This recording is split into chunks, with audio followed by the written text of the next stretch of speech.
Bill number 3 of 2026 is a done deal according to him, and I will keep on repeating according to Chris Mutsvangwa. But is Chris Mutsvangwa's thinking or perception the law? He is currently undertaking a ZANU-PF press briefing. Maybe before I say anything, it's quite important to listen to the live broadcast by Chris Mutsvangwa. Greetings and welcome to your lovely channel, the Hlonipani Global News. If you're watching us for the very first time, please do remember to press the red or black subscribe button so that next time when we beam live, you become the very first one to watch us. Let's cross over to the ZANU-PF press. The leadership of the party, the current leader of the party, not the leadership, but the leader of the party. They realized the party that the best foot forward for the party was to continue to maintain the leadership of the current president, President Mutsvangwa. And 2 conferences ago, the message started coming from within the grassroots of the party to say the president's tenure should be prolonged to go beyond 2028, simply to make sure that we forestall any eventuality of the party being caught off guard by gathering forces of other elements which were trying to seize upon this crucial transition, this passing of the battle stick or calendar of passing on the battle stick from one leadership to the other. And they wanted to take advantage of the fact that we're a democratic party. We choose our leadership by elections, and they wanted to interfere with the process of the party.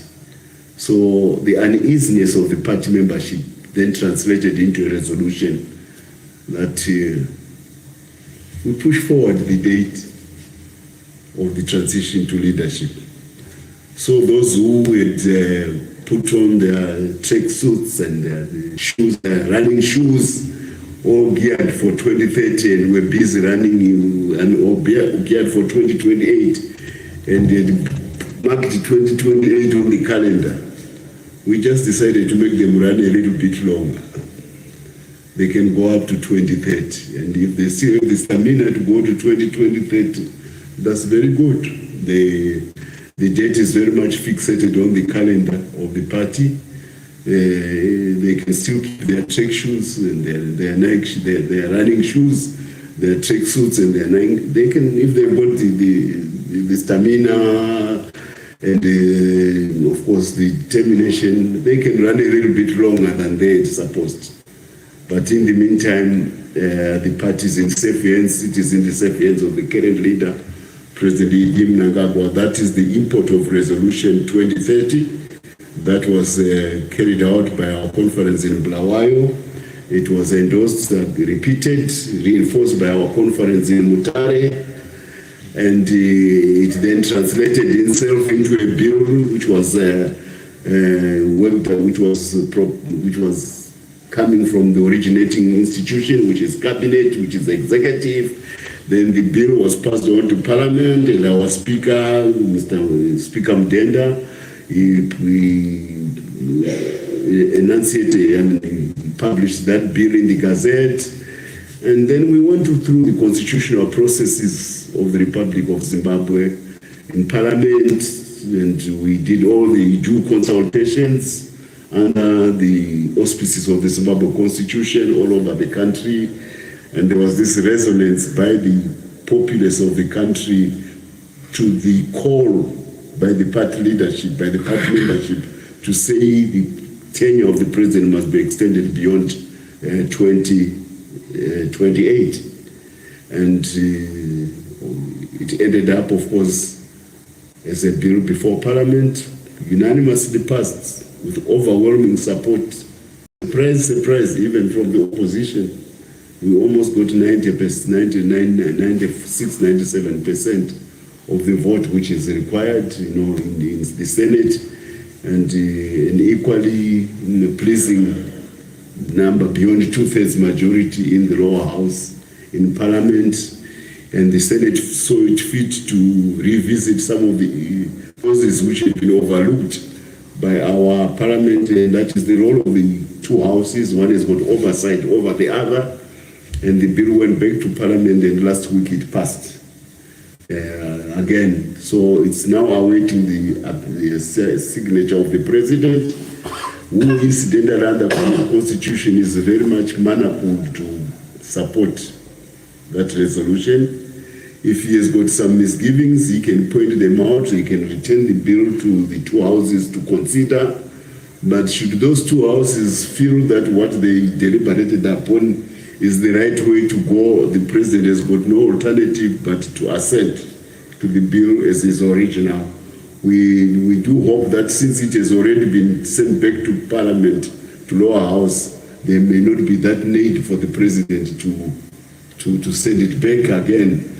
But if it is, it's his prerogative, it's a provision of the Constitution, but his hands are pretty much tied. I want to make it very clear under the Constitution. The President is pretty much obliged to assent to the bill as it is. So we are now safely in safe territory, in sure territory, from the point of leadership, from the point of certainty, from the point of stability. Things come from nowhere, and the second topic which I will be delving with will highlight to you, pinpoint to you, the vagaries which can arise out of unforeseen circumstances, especially in the fledgling republics of Southern Africa, where the geopolitical interests of those who used to be rulers is still very much alive, but also where maybe even historical tendencies of certain backward ideas may still want to latch and interfere with the revolutionary processes which we went through, in particular in the 60s and 70s, but which pretty much hark back to about 1910 when modern nationalist politics started in Southern Africa. So this was a week of a very eventful week in terms of both party politics, national engagement, and institutional oversight in what we are doing. I mean, institutional engagement and national oversight in what we are doing. The bill CAB3 passed last week, and the people of Zimbabwe can rest easy again that 2028 is no longer a date of anxiety for them. They can go back to their usual work, hard work, which has revived this economy in the last 7 to 8 years in ways which nobody has ever foreseen happen. And that steady hand of the President, the man who has turned the fortunes of this country, which had no currency, the country which had empty coffers, the country which had was begging for food, the country which had no exports, the country which everyone was hoping was the relation would be a failed state. No, that turned it around, and it has made the shrill messages of Anna Chamisa become even more dissonant. Nobody wants to listen to what they are saying now. He's coming out of the woodwork, seizing upon every misadventure which may happen within the sub-region to try to see when they can go back and get some credence. No, we are not going to allow it. We, ZANU-PF, we are very much attuned to what our people want, and as our young people say, takachibata kuti dri, hatisi kuzombocheregera chinichi, takachibata kuti dri. So certainty, stability under President E.D.M. Mnangagwa as the helmsman of ZANU-PF is very much the tenor of the day. If there are those who, like I say, those who still want to have ambition, it's allowed. That's why they are politicians. Any engagement in politics presupposes ambition. Nothing wrong with it, but please exercise your ambition with due respect to what the democratic will of the people is done, because we expect ambition to be aligned to democracy. The call is that those with ambition respect the current leader, because he has passed all the tick boxes of renewed legitimacy until 2030 from within the party. So, and if you've got some good ideas which you think are burning very much and which you want to see applied to the national economic management, so be it. Write your notes, give them to the president so that he takes due cognizance of your ideas, and you can see how they can be factored into what he is doing to run the country.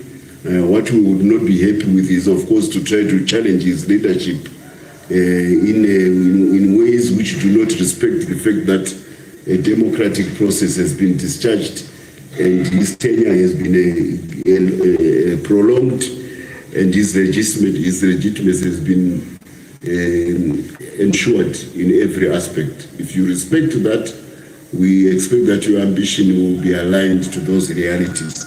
Let it not be deviant to that reality which has just transpired until 2020, until we get to 2030. So there was a very big celebratory mood both in the Politburo, not only both, in all the three institutions, the Politburo, the Central Committee, and the National Consultative Assembly last week. We are very happy as a party. And the mood was jubilant in this war. Some of you who came to cover it, you could see it, you could touch. The atmosphere was palpable with excitement, because we feel that as an experienced revolutionary party, we know how to dodge bullets of those who may want to upstage or upend our processes in order to hijack them for other purposes. We have made sure that our leadership is intact and the custodianship of the president of the party is unchallenged by anybody. That's the main item I wanted to announce today, because we didn't have a press conference last week. The second item is that we, like I said, we are a party which is very much vigilant and alive to the unexpected. Pressure has been building up in South Africa for some time. It's historical pressure. A lot of it stems from the basic law of the uneven development of societies. Human beings, human society over the last 5,000, 6,000 years of modern civilization, we make uneven progress. Some countries, some societies, they streak ahead of others and others remain behind. And that's why, Africa was at one time the cradle of civilization, right in Egypt, and when Europe was still very much behind. Then, of course, the wheel turns in different ways. And by the 19th century, 18th, 19th century, the Renaissance comes to Europe. Europe becomes the center of the world industrial revolution. And it makes more advances in science, in manufacturing, in almost every aspect of human endeavor, in global trade, especially after the Portuguese and the Iberian Peninsula. Spain went to America, and Vasco da Gama went to the Indian Ocean. So Europe went ahead. And one unexpected and very unfortunate turn of it was Europe became very imperial. It used the advantage of capital advances to become empire builders in a very ruthless manner against other continents which did not have the weapons which they advanced to, especially the gun, in particular the Maxim gun, the machine gun from the 19th century. Hiram Maxim invented the modern machine gun. It could fire bullets at the rate of 12 infantry people from one gunner, and that gun would play havoc, even the loss of our armies in the 19th century. It's because of the Maxim gun. Rhodes used it to devastating effect against first against Gouver, who was from the Zambezi Valley, Goanese Portuguese, who was mostly involved in trading and selling guns only and making African chiefs have modern weapons.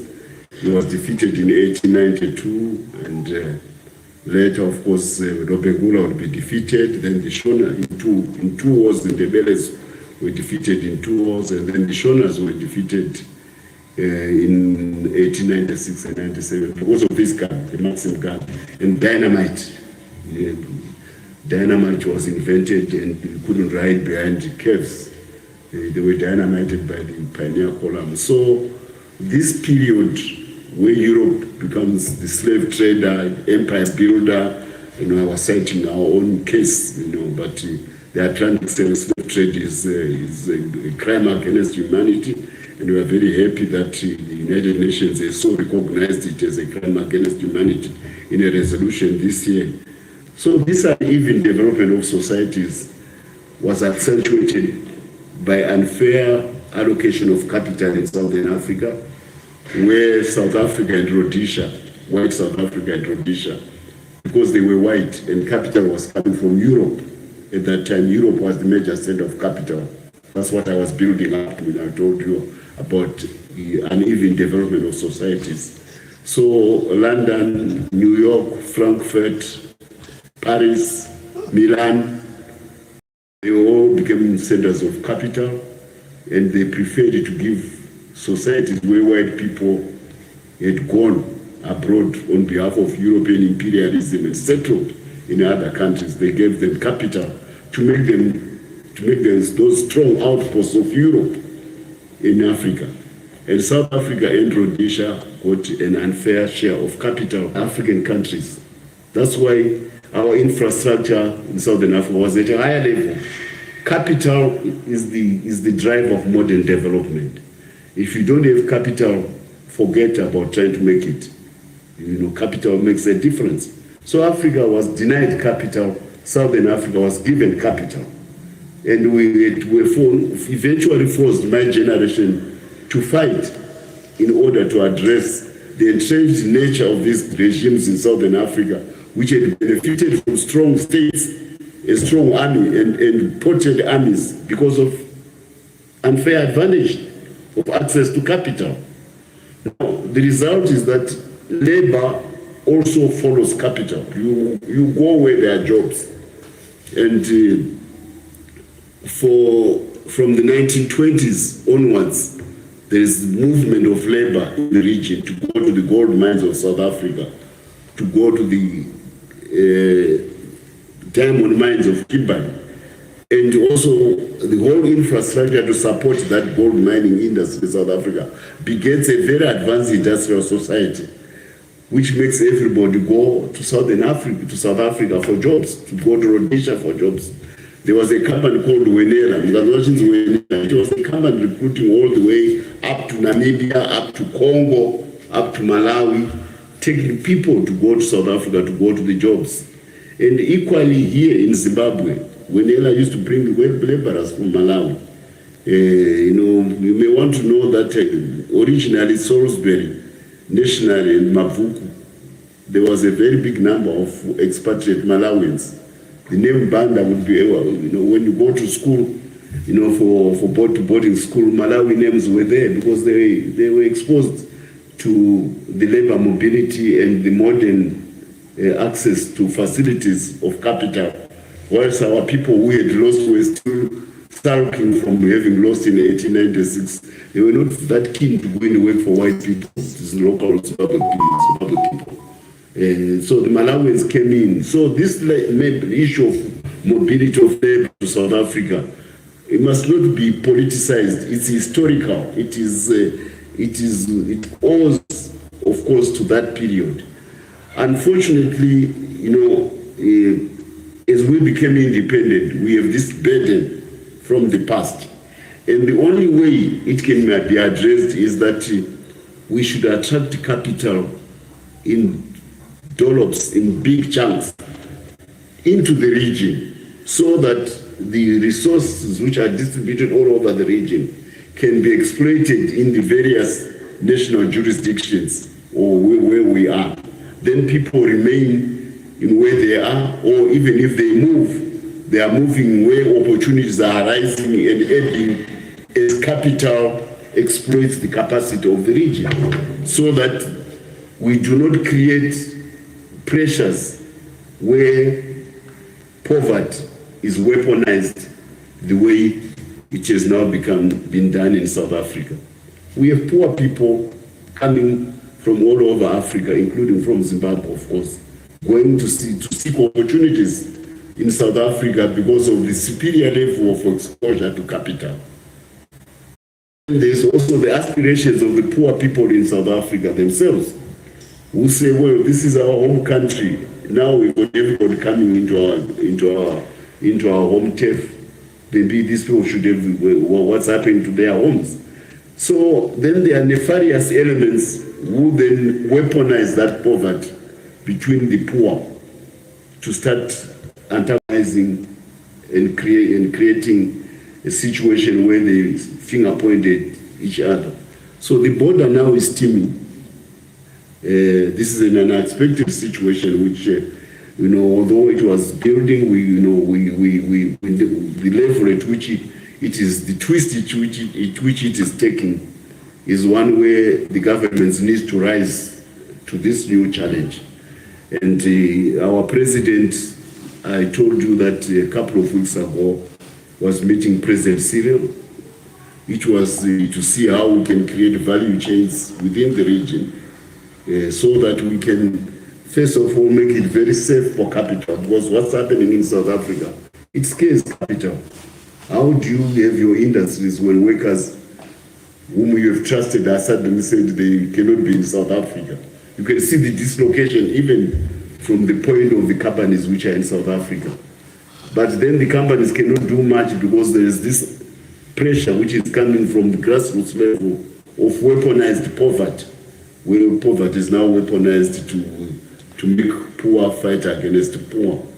This is a challenge which we have to face, and we are very happy as a party that, we are relieved as a party that we have a common history, particularly from the 1960s and 70s when we as a region fought together. We think this is a challenge which the National Liberation Movement must rise up to, the way it rose against settler and white domination.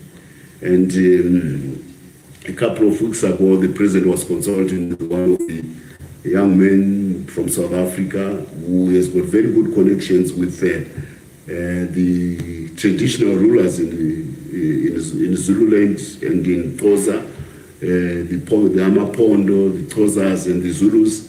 This is where, there's a lot of groundswell about weaponized poverty being used against each other, to see whether, the traditional leadership in those regions can come in to help us now deal with this situation which is unfolding on the ground. Because Africa, we are one. Yeah, we have always been, we have faced our challenges as one, particularly as National Liberation Movement. So we are bringing in that element where it's not only at government-to-government level, like I'm talking about, but also at culture, at historical level. And the president has received some correspondence from these kingdoms. The king of Zululand, the king of the Amapondos is also involved. The paramount king Damasi is also involved. They would want to see what could be done at a sub-regional level to find ways where we address this very difficult and emotive issue about shrinking opportunities where capital is not made inroads into the region as fast as the labor market has done. Labor has moved ahead of capital. Capital is the one which gives opportunities, but labor is now ahead of capital. And the competition for limited opportunities causing so much freedom, which makes the idea of African solidarity look, at least in terms of the news, look like it is a misnomer. Well, it should really be the truth. And I'm happy the meetings, president meetings with these emissaries from the South African traditional kings, Prince Sivile Mabandla. He met President Mnangagwa, and the correspondence is now going on between Zimbabwe. They are looking at our president because of his institutional memory and the respect which he has gathered on the sub-regional diplomatic landscape, but also the weight which is carrying in African diplomacy on the global stage. You saw how we performed in New York when we were being voted in the Security Council. The respect for Zimbabwe is back because of what our president has been doing. So there's a feeling by these traditional rulers from South Africa that they want to ride on our president to look at ways which diffuse this situation which is unfolding. But more important, we want to create a region where capital can come in huge volumes so that we can unleash the capabilities of this very well-endowed region. We are in a transition in terms of mobility from the fossil fuel. All these cars which you are seeing on the road, the engines are made from petrol and diesel. It's only a matter of months away before they will probably be swept away by electric vehicles. It's happening now. I don't know whether you've noticed that in this town there are a lot of new showrooms of vehicles, of brand names which you've never seen before, mostly from China. China has taken the lead. You know, I think more than 60% of the cars, no more than 50% of the cars in China now are now electric. Singapore, it's almost 60 to 70%. That trend is going. Canada has joined. You know, at one time America was trying to resist the march of fossil fuel, of electric cars against fossil fuels. Now, this paradigm shift it's akin to the previous movement from the animal draft to the steam engine. Now, then the steam engine gave in to the diesel and the electric engine. Now we are going to the electric battery. And this is how society moves, you know, in terms of technological development. So Southern Africa is uniquely placed in that most of the critical minerals which are vital from the mobility from fossil fuel to the new electric energy batteries, even to electric storage, they're in Southern Africa. And I'll run down, I've done it before. Zimbabwe has got 25% of the world hard rock lithium reserves. You see what it has already done to our economy. You know, go to Goromonzi, go to Bikita. You see huge smelting factories processing lithium on a scale which Southern Africa, global South, had never known before. You can see the huge investment going into cobalt in the DRC. 70% of the world cobalt passes from DRC through Zimbabwe to the ports in Mozambique and South Africa. These two metals are the ones which power this battery, your mobile phone. It's the same battery which powers new vehicles on a bigger scale. Then there's graphite in Mozambique, the biggest graphite mines in the world in Mozambique. It's one of the metals again in these batteries. Then there's nickel. You know, Tanzania has become very big in nickel. And right now Madagascar is following on hard on the heels. This is the third metal of the battery: nickel, cobalt, and lithium. These are the major minerals which are powering. So then there's manganese. South Africa has got 80% of the world manganese, and vanadium. These are and then the copper, which makes all these batteries and the cars move around, both they could conduct electricity. Both, Zambia and DRC have got 40% of the world copper. These are huge investments which are going on, you know, into these countries. So the opportunities are there for our region to play a crucial role in the paradigm shift of global mobility from fossil to electric, akin to what has happened with fossil fuels in the Middle East. All the wars you see in the Middle East now, they center around petrol and diesel and petroleum and natural gas. That's why the Americans are attacking Iran. So we are now the next stage of global mobility in Southern Africa. So if we put our act together as a region, there is really no reason why there should be this strife about opportunities of labor mobility in the region, because we've got everything going to make us become a world focal player in energy mobility, in new energy and mobility and storage. So these are the issues which the president has been seized with, and we are expecting that his quiet consultations which are going on now. You know, he's a man who likes to do his things in a quiet way, in a effective manner. We don't believe that we need to be shouting against each other, enjoying the bandwagon or finger pointing at each other.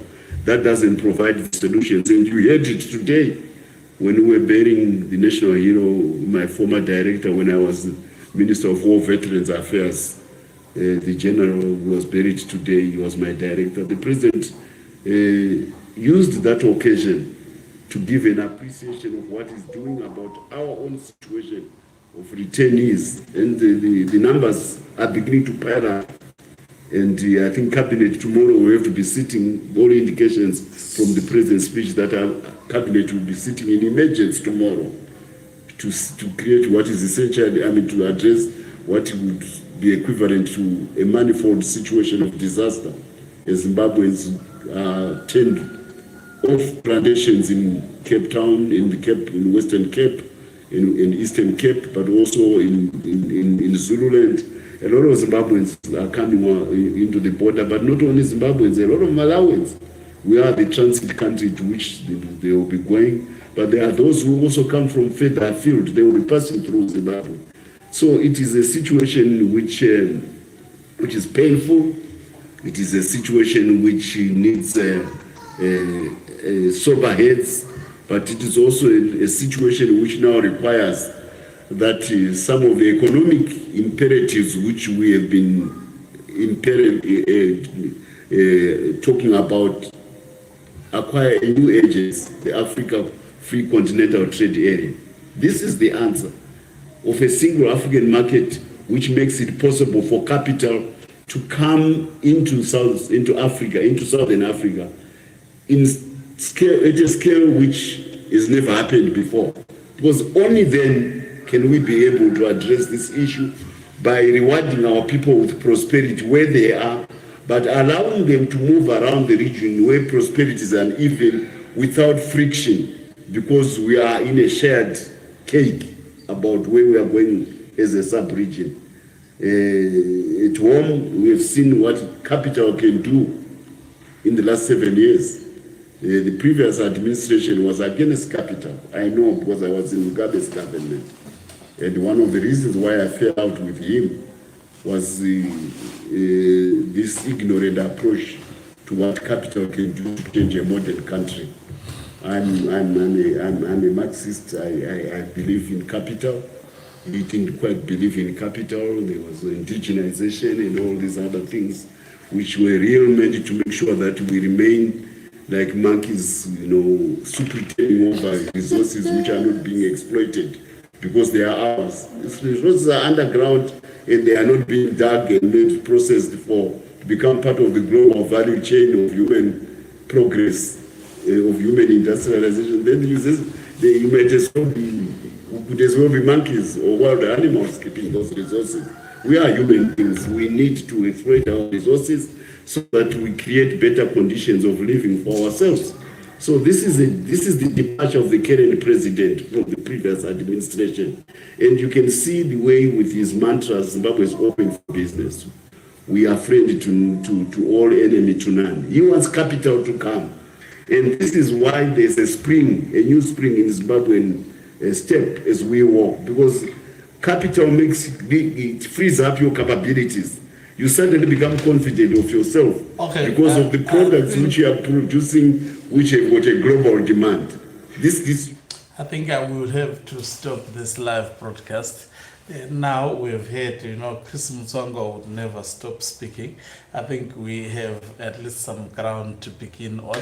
Thank you very much for watching us. If you're watching us for the very first time, please do remember to press the red or black subscribe button so that next time when we beam live, you become the very first one to watch us. Financially support this channel by pressing the join button and be part of our members who are the heartbeat of this channel. You can equally do so by pressing the thanks button and send us stars. Okay, Ncube Mhlabane is signing out.